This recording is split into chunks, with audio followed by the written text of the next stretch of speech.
เดี๋ยวก่อนไปจุดโจมมันเปลี่ยนดิบแล้วนะก่อนนี้ให้มองให้ได้เป็นเรื่องเลยไปต้นพวกเรา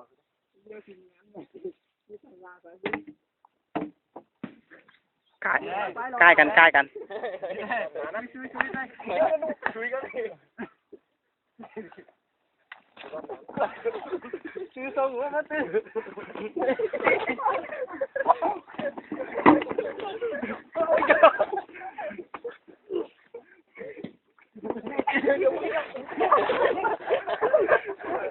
เอากว้างนะ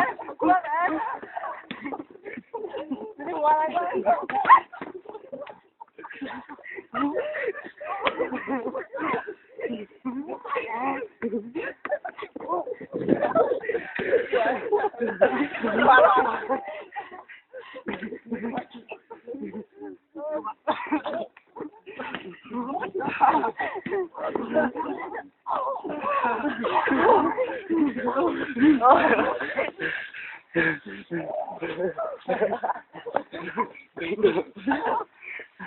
เดี๋ยว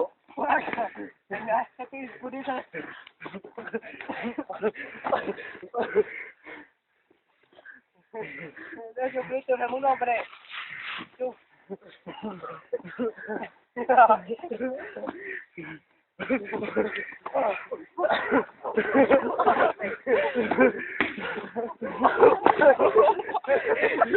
โหนไปนะโ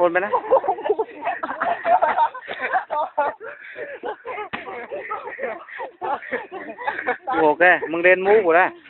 มึงเงินกูนะ มูกูไปเฮือนมึงเดินมูกูแล้วกูพูดแล้วมึงเหมือป่ะ